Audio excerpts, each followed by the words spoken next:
नमस्कार, हूनबिल टीवी देख रहे हैं आप। मैं हूं आपके साथ विशालगढ़। खबरों की शुरुआत करेंगे। अब पूर्व खेल मंत्री नारायण सिंह राणा की पत्नी का निधन। बेटे जसपाल राणा के बाद पत्नी श्यामा देवी राणा ने भी ली आखिरी सांस। ये बड़ी खबर आप तक पहुंचा रही है। अंतिम दर्शन के लिए लोगों का राणा परिवार के आवास पर पहुंचना जारी। मुख्यमंत्री समेत कई नेताओं ने शोक संवेदना भी इस दौरान व्यक्त की है। ये बड़ी खबर आप तक पहुंचा रही है, जहां पर बेटे जसपाल राणा के बाद पत्नी श्यामा ने भी अंतिम सांस ली है। उनका निधन हो गया है। अंतिम दर्शन के लिए लोगों का राणा परिवार के आवास पर पहुंचना जारी है। तो मुख्यमंत्री समेत कई नेताओं ने शोक संवेदनाएं इस दौरान व्यक्त की हैं। ये बड़ी खबर आप तक पहुंचा रहे हैं, जहां पर पूर्व खेल मंत्री नारायण सिंह राणा की पत्नी का निधन हो गया है और बेटे जसपाल राणा के बाद पत्नी श्यामा देवी राणा ने भी आखिरी सांस ली है। तो अंतिम दर्शन के लिए लोगों का राणा परिवार के आवास पर पहुंचना जारी है।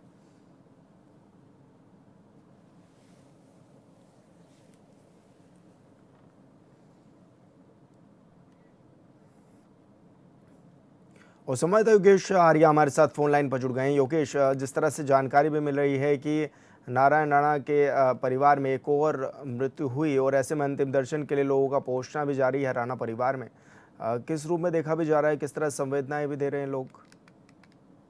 देखिए विशाल, नारायण सिंह राणा की पत्नी श्यामा देवी का निधन हुआ है और अभी हाल ही में जो है पुत्र जसपाल राणा के निधन हुआ था। उनके कुछ दिनों बाद ये परिवार पर एक दूसरा जो है दुख का पहाड़ जो है वो टूट पड़ा है। शोक में डूबे राणा परिवार में जो है क्षेत्र में मातम पसरा हुआ है और इस क्योंकि इनका जो नाता है वो टिहरी के चिरासू गांव से ये परिवार जुड़ा रहा है। राजनीतिक, सामाजिक और खेल जगत में लगातार जो लोग हैं वो इस पर गहरा दुख व्यक्त कर रहे हैं। लगातार दो पारिवारिक क्षतियों से प्रदेश भर में शोक की लहरें। अंतिम दर्शन के लिए लोगों का जो है राणा परिवार के आवास पर पहुंचना शुरू हो गया है। इसके साथ साथ मुख्यमंत्री समेत कई बड़े नेताओं ने जो है शोक संवेदना जो है व्यक्त जो है सोशल मीडिया के माध्यम से की है। तो देखिए, एक पहाड़ सा जो है इस परिवार पर टूटा है कि अभी हाल ही में जो है जसपाल राणा की मृत्यु हुई थी और उसी के साथ साथ जो है अब कुछ दिनों के बाद जो है उनकी नारायण सिंह राणा की पत्नी जो है उनके निधन हो गया। तो निश्चित तौर पर एक पहाड़ जो है कहीं ना कहीं जो है उनके ऊपर दुखों का टूटा है। योगेश, क्या जो ये हैं राणा जी की वाइफ, इनका क्या निधन जो हुआ, क्या वो बीमार चल रही थी या फिर कुछ और वजह बताई जा रही है? देखिए, ये बताया जा रहा है कि वो भी बीमार थी और जो है अस्पताल में भर्ती थी। जो है उनका इलाज वहाँ पर चल रहा था। उसके बाद जो है अचानक जो है उनकी जो हालात है वो बिगड़ी और उसके बाद जो है उनकी मृत्यु हुई है। और इसी तरह से अगर देखा जाए तो जसपाल राणा भी क्योंकि सफर करके वापस लौटे थे और एयरपोर्ट पर जब पहुंचे तो उनकी सांस लेने में दिक्कत हुई, उनको भी वहाँ पर भर्ती कराया गया। तो ये कहीं ना कहीं जो जिस तरह से मृत्यु हुई, निश्चित तौर पर देखिए उत्तराखंड के लिए जो है प्रदेश में देखा जाए तो कहीं ना कहीं लगातार इसको लेकर गहरा दुख व्यक्त किया जा रहा है क्योंकि उत्तराखंड के टिहरी चिलामू का गांव से इनका नाता रहा है और प्रसिद्ध जो लोग हैं उन कहीं ना कहीं लोगों से इनका जुड़ाव रहता था। तो ये जो एक पहाड़ टूटा है निश्चित तौर पर मुख्यमंत्री समेत बड़े नेताओं ने भी जो है इसको लेकर गहरा दुख जो व्यक्त किया सोशल मीडिया के माध्यम से। जी बिल्कुल योगेश, बहुत शुक्रिया आपका तमाम जानकारी साझा करने के लिए। प्रदेश भर में विशेष ज्ञान पुनरीक्षण यानी एसआईआर की प्रक्रिया चल रही है। राज्य निर्वाचन आयोग सभी राजनीतिक दलों के साथ समन्वय बनाकर काम भी कर रहा है। वहीं बीजेपी प्रदेश महामंत्री दीप्ति रावत भारद्वाज ने एसआईआर को महत्वपूर्ण प्रक्रिया बताया है। उनके अनुसार ये प्रक्रिया सिर्फ बीजेपी के लिए ही नहीं बल्कि सभी के लिए ज़रूरी है। उन्होंने कहा कि कई बार एक व्यक्ति को 2-3 जगह वोट बने होते हैं।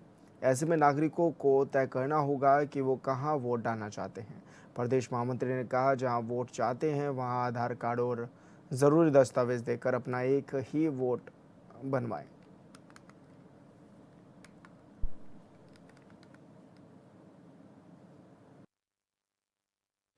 देखिए, एसआईआर की प्रक्रिया बड़ी महत्वपूर्ण प्रक्रिया है और मैं कहूँगी कि सिर्फ भारतीय जनता पार्टी नहीं, ये सभी के लिए ज़रूरी है कि हम अपना जो हमारा जो एक रजिस्ट्रेशन है, हमारा जो गिनती है, वो हम कहाँ कराते हैं। हो सकता है हमारे 2 जगह हैं, हमारे 3 जगह हैं, हमारे कहाँ-कहाँ जहाँ-जहाँ हम रहे हैं वहाँ पे हो सकता है कि हमारे वोट बने हों। लेकिन आज हमें ये आवश्यकता है हमें ये बताने की कि आखिरकार हम कहाँ अपना वोट चाहते हैं।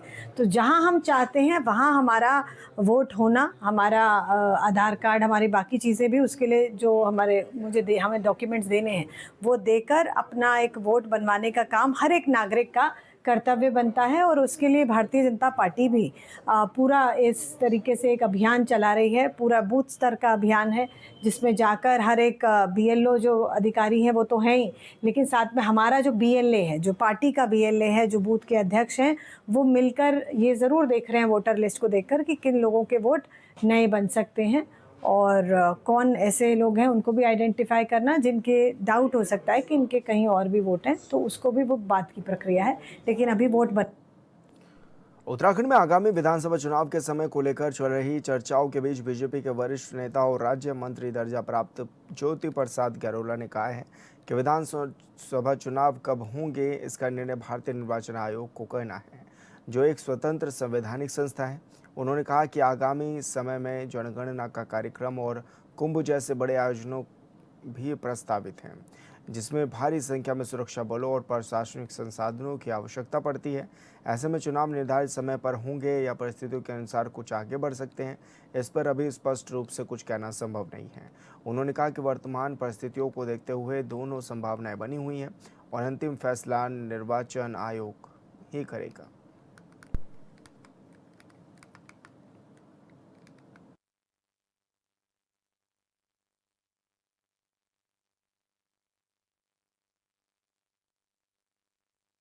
देखिए, चुनाव किसी भी राज्य में चुनाव कब होंगे, कैसे होंगे, उन सब का निर्धारण भारतीय निर्वाचन आयोग करता है, जो कि एक स्वतंत्र इकाई है। और निर्वाचन आयोग केंद्रीय सरकार के परामर्श के बाद, क्योंकि उसमें बहुत बड़ी संख्या में फोर्स का डिप्लॉयमेंट होता है, बहुत बड़ी संख्या में मैन पावर उसमें लगता है, तो ये बात सही है कि कुंभ भी है और जनगणना का दूसरा फेज फरवरी माह में शुरू हो रहा है।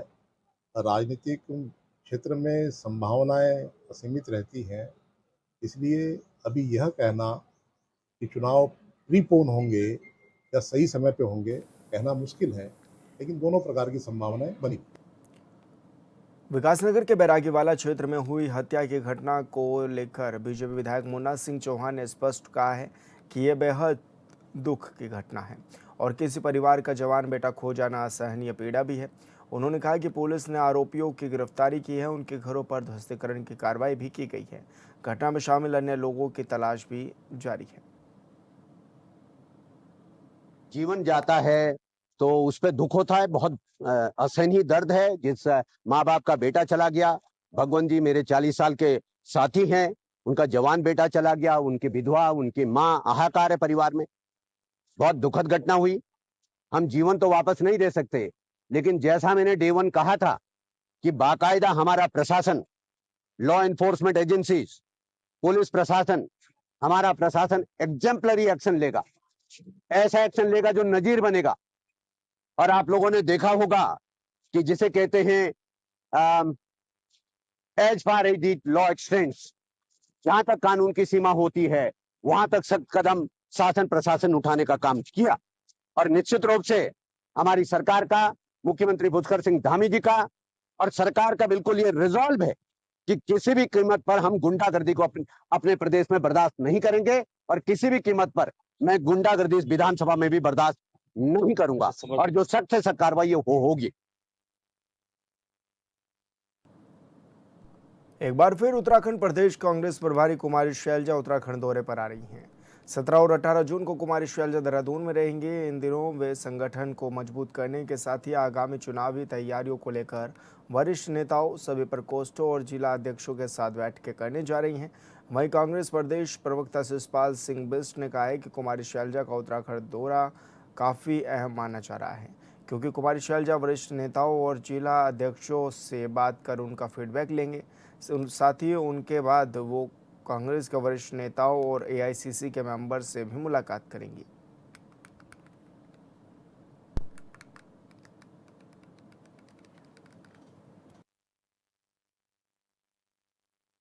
2027 के विधानसभा चुनाव की तैयारियों में कांग्रेस पार्टी कोई कसर नहीं छोड़ना चाहती है।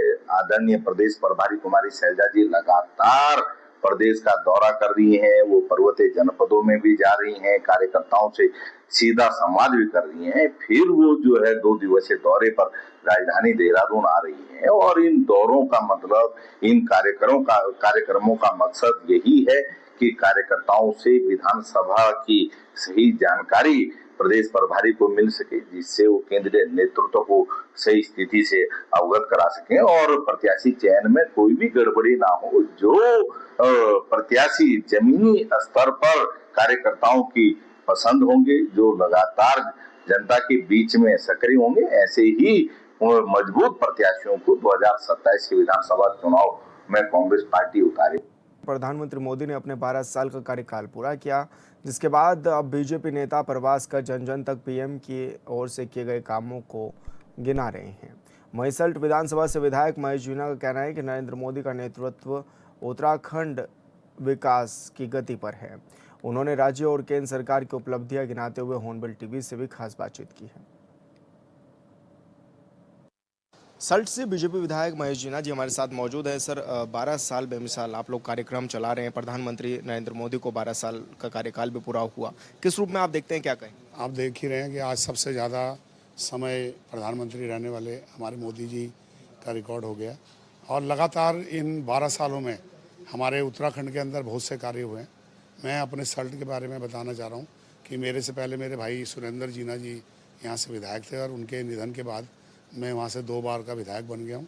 लगातार हमारे क्षेत्र में डबल इंजन की सरकार होने की वजह से लगातार मंदिरों का काम हो रहा है। हमारे वहाँ लगातार स्कूलों के बिल्डिंगों का निर्माण कार्य हो रहा है। घर घर जल मिशन में बहुत सी योजनाएं आई हैं। लगातार PMYGS की 69 रोडों का सर्वे हुआ है, जिसमें से अभी 8 रोडें लगभग 111 किलोमीटर डामरीकरण होने जा रहा है।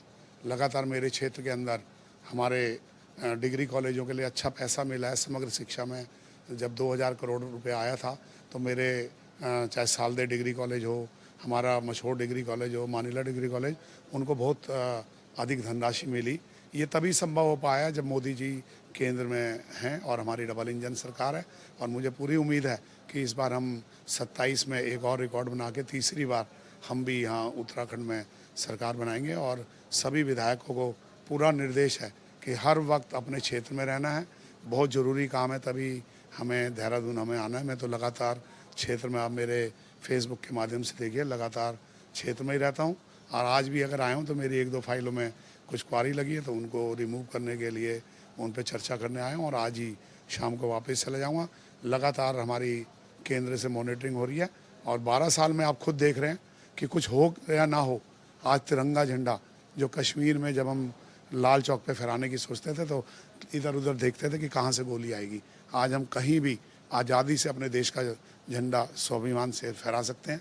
लगातार आप देखिए कि एक समय था कि मैं खुद दिल्ली में भी रहता था तो रिक्शों पे माइक लगा के लोग घूमते थे कि कोई भी देखी अनचाही वस्तु को हाथ ना लगाएं, बम हो सकता है। लेकिन आज देखिए पूरे देश में कहीं भी ऐसा कोई आपको वाहन नहीं मिलेगा जो ऐसा अनाउंसमेंट कर रहा हो।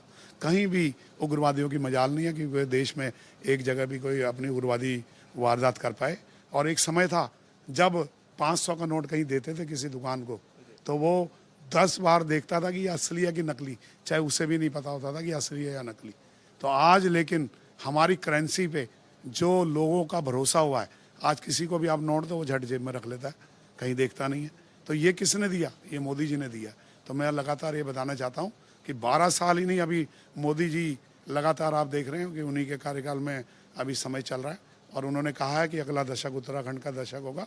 और इस दशक में मैं भी प्रयास कर रहा हूं कि मेरे सल्ट अग्रणीय विधानसभा में आए जितनी भी केंद्र की योजनाएं हैं उसका लाभ मैं अपनी जनता को दिलाने का प्रयास कर रहा हूं और लगातार क्षेत्र में बना हुआ हूँ। अच्छा, प्रवास की जैसे कि बात की जा रही है कि प्रवास करेंगे विधायक, तो आप जैसे क्षेत्र में बने हुए हैं तो किस तरह से प्रवास कार्यक्रम आप लोग कर भी रहे हैं? लगातार आपको पता ही है, मेरा तो वैसे भी मैं सुबह लगभग 6 बजे मॉर्निंग में उठ जाता हूँ और पूजा करने के बाद नाश्ता भी अपने ऑफिस के टेबल पे खाता हूँ और लोगों के बीच में पूरी उनकी समस्याओं को सुलझाता हूँ।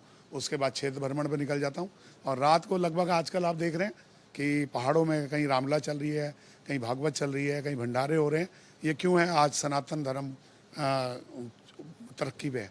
लोग जो पहले धर्म के प्रति अचानक आस्था कम हो गई थी, कोरोना काल के बाद वो आस्था बढ़ी है और रात को जतरा जागरी में तक हम 1-1, 2-2 बजे तक रह रहे हैं। तो मैं कह रहा हूँ कि लगातार सभी का प्रवास चल रहा है और कोशिश करेंगे कि रात्रि विश्राम भी गांव-गांव में हम करें। अच्छा विधायक जी, मेरा एक सवाल ये भी है कि केंद्र सरकार की जो योजनाएं हैं, राज्य सरकार की जो योजनाएं हैं, उनको किस तरह से लोगों तक पहुंचाया जा रहा है, लाभ किस तरह से दिलाया जा रहा है आपके विधानसभा में? आप देखिए, पहले जन जन की सरकार, जनता के द्वार लगातार कैंप लगे और उस कैंपों में लगातार कैंप लगने के बाद ये स्थिति हो गई थी कि कैंपों में लोग बहुत कम आते थे। क्यों? उनकी समस्याएं उन्हीं के गांव में ख़त्म होने लगी। लेकिन पहले क्या होता था कि जब कैंप लगाते थे बहुत अधिक मात्रा में लोग अपनी समस्याएं लेके आते थे, लेकिन वो उतना टाइम नहीं होता था कि हम सबको ले पाएँ और एसडीएम या डीएम वो चिट्ठियाँ लेके बाद में कार्रवाई करने का आश्वासन देते थे। लेकिन आज हर गाँव में कैंप लगने की वजह से ये हालात हुआ है कि सबकी समस्याएं, सबकी पेंशन, किसी का राशन कार्ड की समस्या, किसी की रुकी हुई निधि का मामला है, सब हम लोगों ने सॉल्व किया है और लगातार हम क्षेत्र में काम कर रहे हैं। धन्यवाद सर, हमसे बातचीत करने के लिए। महेश जिन्ना जी हमारे साथ है, जो कि तमाम विषयों पर हमारे साथ बातचीत कर रहे थे। ऑनबिल टीवी के लिए देहरादून से विशाल गर्ग। उत्तराखंड में चारधाम यात्रा लगातार जारी है। हर दिन हजारों की संख्या में तीर्थ यात्री पहुंच रहे हैं। रुद्रप्रयाग के डीएम विशाल मिश्रा ने कहा कि केदारनाथ यात्रा 22 अप्रैल को सुचारू रूप से शुरू हुई। अब तक 12 लाख से ज़्यादा श्रद्धालु पहुंच चुके हैं, लेकिन मानसून भी आ गया है। बारिश का मौसम धीरे धीरे बढ़ रहा है, इसलिए पूरी टीम के साथ कैमरों के जरिए पूरे ट्रैफिक, लैंडस्लाइड जोन और केदारनाथ मंदिर पर नज़र रखी जा रही है। उन्होंने लोगों से अपील करते हुए कहा है कि वो आए, लेकिन कुछ सावधानियां अवश्य बरतें।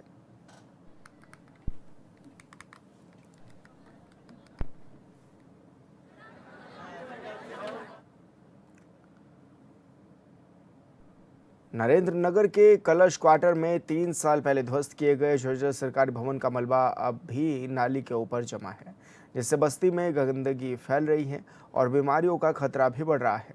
स्थानीय लोगों ने बरसात के दौरान आवासीय मकानों को भी खतरा होने की आशंका इस दौरान जताई है।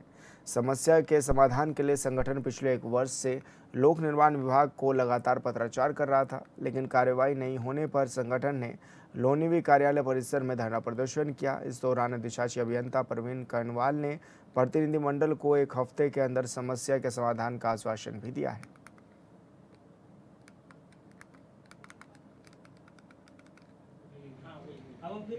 जैसे अभी हमारे सभी माननीय सदस्यगण पेंशन जो आए हैं संगठन से, उनका कहना है कि कुछ लोगों का हमारे जो पेंशन की नहीं मिली थी और एक किसी महानुभाव का गोल्डन कार्ड नहीं बना है, तो उसके संबंध में हम अपने जो हमारे डॉक्यूमेंट्स हैं उनको देखकर उसमें हम कार्रवाई करते हैं और उसके लिए हमें ट्रेजरी को अगर कुछ लिखना है या कुछ करना है उस पर हम इसमें कार्रवाई करेंगे।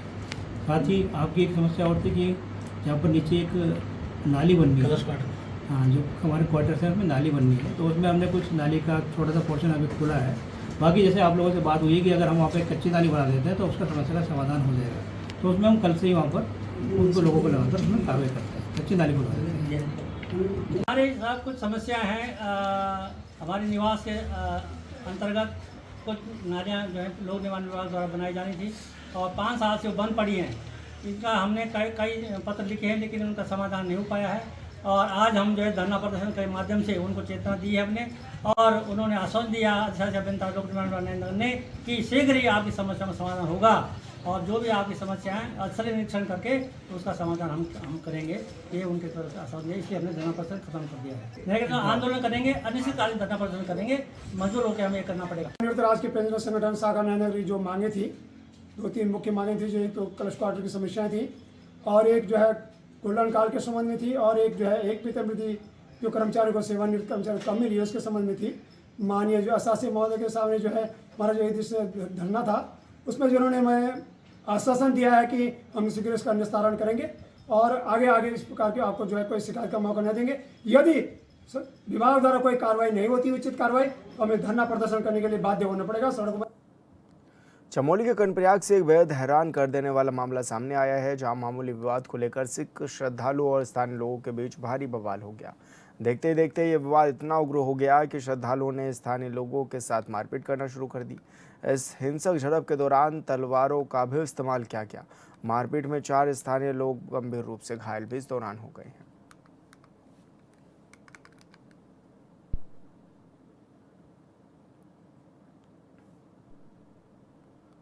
उधम सिंह नगर के बाजपुर क्षेत्र में उस समय सनसनी फैल गई जब एक युवक का शव गांव के समीप पड़ा मिला। शव मिलने की खबर से पूरे इलाके में अफरा तफरी का माहौल बन गया और मौके पर ग्रामीण भी भारी भीड़ में जुट गए। सूचना पर पहुंची पुलिस ने शव को कब्जे में लेकर जांच शुरू कर दी। फिलहाल युवक की मौत की वजह का पता लगाया जा रहा है। वीडियो बनाते प्राप्त होती है कि एक व्यक्ति है जो अपने घर के बाद एक ऐसी कंडीशन में है, मतलब बेसुध टाइप का पड़ा हुआ है। तो प्रथम सूचना मिलने के उपरांत तत्काल पुलिस मौके पर पहुंचती है। मुझे भी सूचना प्राप्त होती है, मैं भी मौके पर जाता हूँ। तो प्रथम दृष्टया जो उसकी बॉडी को देखने के बाद ये पता चलता है कि उसके जो पीठ पर है, उसे घाव का निशान है, कुछ चोटों के निशान है। उनकी पत्नी से जब पूछा गया तो उनकी पत्नी ने बताया कि उनका मामा का जो लड़का है अंकित, उससे उसकी मॉर्निंग में कुछ एक दिन पूर्व मॉर्निंग में कुछ ठगी को लेकर कुछ विवाद हुआ है। RFSL की टीम को बुलाया गया है और जितने भी एविडेंस है वो कलेक्ट किए जा रहे हैं और जो भी इसमें आगे सूचना प्राप्त होती है फिर आपको इससे अवगत कराया जाएगा।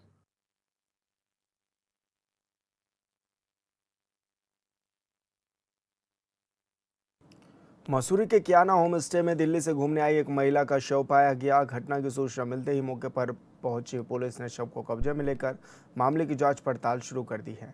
जानकारी के मुताबिक मृतका दिल्ली की रहने वाली है, जो कि अपने पति के साथ दिल्ली से ऋषिकेश पहुंची थी और अगले दिन वो दोनों मसूरी धनोल्टी मार्ग स्थित होम स्टे में ठहरे हुए थे।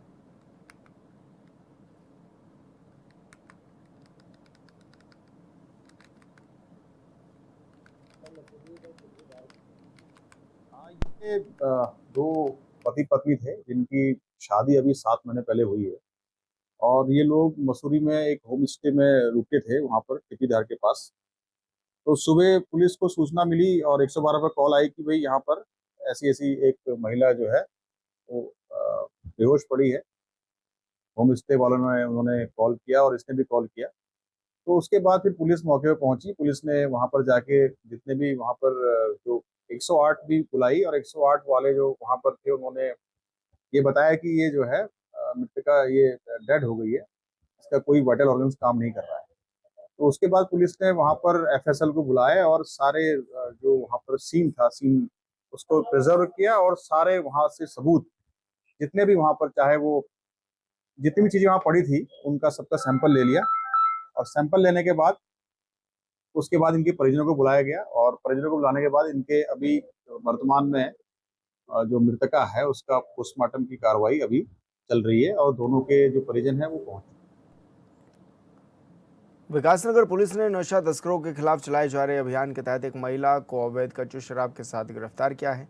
बरामदगी के बाद पुलिस ने महिला के खिलाफ मुकदमा दर्ज कर लिया है। पुलिस अब आरोपी के आपराधिक इतिहास को भी खंगालने में जुटी हुई है।